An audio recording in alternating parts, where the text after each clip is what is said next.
어벤져스 엔드게임이 역대급 흥행 돌풍을 일으키며 현재 전국의 모든 영화관이 어벤져스 특수를 맞이하고 있습니다. 봄의 꽃구경보다도 더 중요한 게 어벤져스 구경이라는 농담도 나오고 있죠. 나오고 나서 말도 많습니다. 아쉬워하는 사람, 여운에 빠진 사람, 즐기는 사람, 비판하는 사람들이 한데 모여서 모두 지금의 축제를 즐기고 있는 것이죠. 그 중에서도 가장 뜨거운 이야기가 바로 평행 우주와 관련한 영화의 설정 논란입니다. 어벤져스 엔드게임은 시간 여행을 주요 소재로 차용하고 있습니다. 등장인물들이 과거의 특정 시점으로 가서 인피니티 스톤을 모아와 타노스가 벌인 사건을 무효로 만든다는 것이 메인 플롯이죠. 그 과정에서 다시 등장하게 된 타노스와 마지막 대결을 펼치게 되고요. 타노스가 미래를 파악하고 전후 사정을 알게 되는 과정은 소름이 끼치기도 하죠. 문제는 시간 여행과 관련한 이 영화의 설정입니다. 이 영화는 양자역학에 의거한 평행 우주설을 풀어내고 있습니다. 슈레딩거의 고양이라는 말을 들어보셨을 겁니다. 불확정성의 원리를 설명하기 위함이지만 여기에서는 제가 분화되는 우주를 설명하기 위해 예시로 사용해 보겠습니다. 슈레딩거라는 사람이 사고 실험을 했던 것인데요. 고양이를 상자에, 그것도 고양이가 특정 버튼을 누르면 죽게 만든 상자에 넣습니다. 외부에서는 안쪽의 상황을 알 수 없습니다. 그 안에 고양이는 살았는가 죽었는가. 정확히 말해서 고양이는 산 것도 죽은 것도 아닌 상태가 됩니다. 그리고 우리가 상자를 열고 확인했을 때 살아있는 고양이와 죽은 고양이 두 가지 가능성 중 하나로 확정되게 됩니다. 상자를 열기 전에는 가능성이 중첩된 상태가 되죠. 즉, 고양이가 버튼을 누르느냐, 마느냐의 선택에 의해 고양이가 살아있는 우주와 고양이가 죽어있는 우주로 분화되게 됩니다.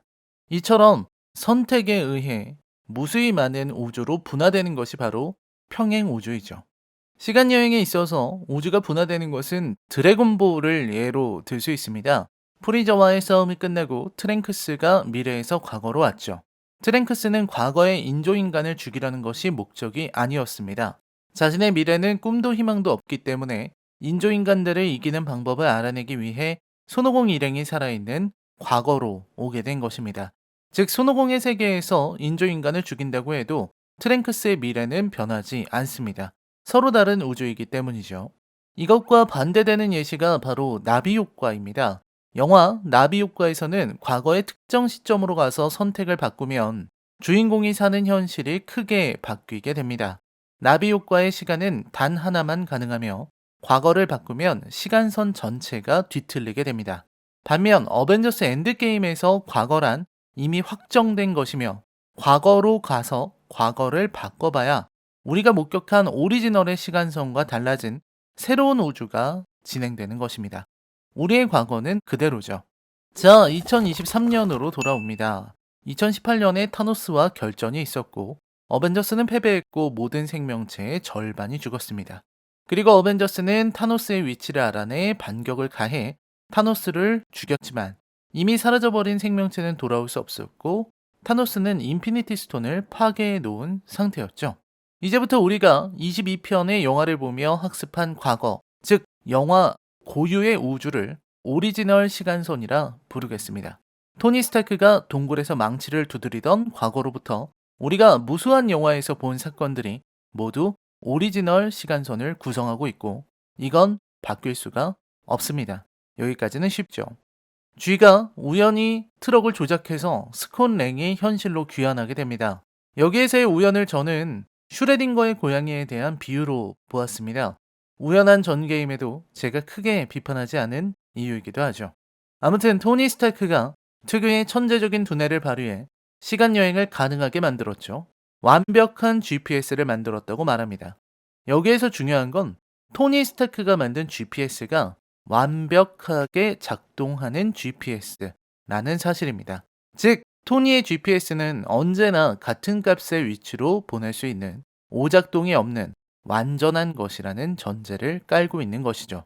그리고 어벤져스 팀은 시간 이동을 시작합니다. 팀은 셋이죠. 하나씩 살펴봅시다.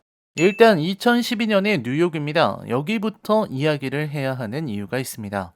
2012년에 뉴욕에는 무려 3개의 인피니티 스톤이 있었습니다. 로키가 노렸던 테서렉트, 스페이스 스톤이죠. 로키가 지니고 있던 치타우리 셉터, 마인드 스톤입니다. 그리고 뉴욕에 에인션트 원이 지니고 있는 아가모토의 눈, 타임 스톤입니다. 여기에서 헐크와 에인션트 원의 대사가 가장 중요해집니다.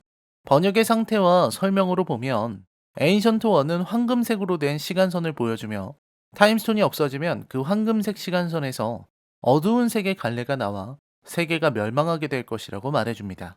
그리고 헐크는 우리는 이 타임스톤을 다시 되돌려 둘 것이기 때문에 그런 일은 벌어지지 않는다고 말해줍니다.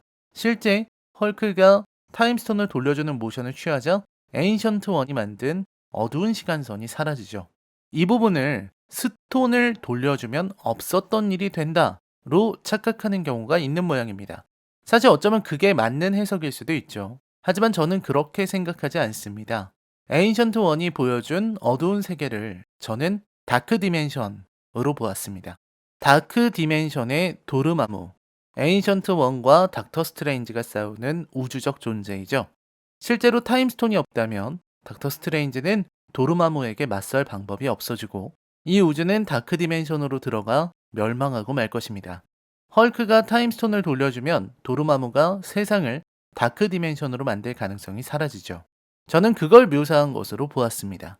즉 스톤을 돌려주면 평행 우주가 사라진다는 것이 아니라 단지 에인션트 원이 걱정한 것, 타임스톤의 부재로 인한 도르마무의 다크 디멘션을 막지 못하는 미래가 올 가능성이 없어질 것이라는 설명으로 보았습니다. 왜냐면 스톤을 돌려주는 것만으로 모두 없었던 일이 된다는 것은 너무나 무책임한 설정이기 때문입니다. 그냥 다 없었던 일이 되는 거라면 왜 굳이 다양한 여지를 남겨두었을까요? 그러므로 저는 에인션트 원과 헐크의 대화를 모든 것이 원래대로 돌아간다는 뜻으로 해석하지 않습니다. 자, 그럼 이제 우리들의 오리지널 우주에서 분화된 우주, 1번 우주가 생겨났습니다. 2012년의 뉴욕이죠. 이 우주는 헐크와 에인션트 원이 만나 타임스톤을 빌려주고 로키가 테서렉트를 들고 도망쳐버린 우주입니다. 이 우주에서는 하이드라 애들이 캡틴이 자기들 편인 줄 알고 있습니다. 문제가 심각해지는 우주죠. 여기에서 캡틴 아메리카와 아이언맨은 한 번 더 과거로 이동합니다. 1970년이죠. 여기에서 또 하나의 우주가 발생합니다. 쉴드가 테서렉트를 분실하고 핀 박사가 핀 입자를 도둑맞고 하워드 스타크가 포츠 박사라는 어디서 본 것 같은 사람을 만난 우주입니다. 이게 2번 우주가 되겠죠. 한편 2014년에는 또 다른 우주가 생겨나죠. 우선 토르가 묠리르를 가져간 우주입니다. 제가 볼 때 이 우주는 가장 쉽게 정리되는 우주입니다. 마지막에 캡틴이 스톤들을 돌려주러 떠날 때 묠리르를 지니고 있었습니다. 아마 토르가 사라지는 바로 그 시점에 다시 나타나 에테르와 묠리르를 돌려주었을 테니 큰 문제가 발생하지는 않았을 것입니다. 3번 우주이지만 새로운 우주로 평가하기는 어렵다는 것이 제 생각입니다. 문제는 로드, 네뷸라, 나타샤, 클린트가 향한 2014년의 우주입니다. 여기에서는 파워스톤과 소울스톤을 가져갔죠. 문제는 이 세계에서 사라진 것들입니다. 도대체 캡틴이 소울스톤을 어떻게 돌려놨는지, 레드스컬이랑 만나서 무슨 대화를 했을지 의문이지만 아무튼 설정상 캡틴이 파워스톤과 소울스톤은 돌려놨다고 치죠. 문제는 사라진 타노스 일당입니다. 타노스의 부하들, 가모라와 네뷸라까지 사라졌어요. 이 세계는 가디언즈 오브 갤럭시가 탄생할 수 없습니다. 가모라가 없으니까요. 게다가 타노스 일당도 사라져서 로난에게 너무나 행복한 로난의 꿈이 모두 이루어지는 우주이죠. 4번 우주입니다. 그리고 마지막 캡틴이 모든 스톤을 돌려놓고 나서의 일입니다. 캡틴은 완벽하게 작동하는 GPS를 지니고 있으니 아마 순서대로 소울스톤과 파워스톤을 돌려놓고 아스가르드로 가서 에테르와 묠리르를 돌려놓고 2012년에 뉴욕에서 에인션트 원을 만나 타임스톤을 하이드라 애들에게 치타우리 셉터를 돌려줬을 겁니다. 그리고 다시 1970년으로 돌아가 테서렉트를 원래대로 놓고 나면 캡틴의 여정은 끝났죠. 여기에서 캡틴은 1940년대로 돌아가는 결정을 합니다. 아마 40년대 중반 2차 세계대전이 끝난 직후였을 겁니다. 여기에서 또 하나의 우주가 생깁니다. 캡틴이 패기와 같이 살게 된 5번 우주 말입니다. 많은 사람들을 혼란스럽게 만든 것이 바로 늙은 캡틴 아메리카입니다. 스티브가 늙었다는 것은 과거로 가서 그대로 늙은 것이 아니냐. 즉, 이 세계에는 두 명의 스티브가 있었고, 늙은 스티브는 조용히 살고 있었다는 것 아닌가 하고 생각하게 되는 거죠. 스티브가 과거로 가서 스톤을 돌려주자 우주가 하나가 되었고, 그대로 스티브는 패기와 함께 숨어 살다가 기억을 더듬어 2023년 타노스와의 싸움이 끝나고 자기가 과거로 떠나던 날 그 벤치로 가서 방패를 건네주는 일을 한 것이라고 생각할 수 있습니다. 저는 이 스티브는 다른 우주에서 온 스티브라 생각합니다. 즉, 우리의 우주를 A 우주라고 한다면 A 캡틴이 B 우주로 가서 패기와 살아서 늙습니다. B 우주도 같은 일을 겪고 B 캡틴이 C 우주로 가서 패기와 함께 살고 A 캡틴은 그대로 늙어서 B 우주의 벤치에 나타납니다.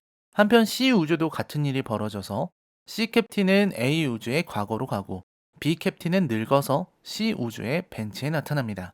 이런 식의 메비우스의 띠가 완성될 수 있습니다. 즉, 제 설명으로는 우리 우주 A 우주에 나타난 늙은 스티브는 C 우주에서 온 스티브인 것이죠. 이처럼 우주가 셋만 있으면 무한 루프를 만들 수 있는 것입니다.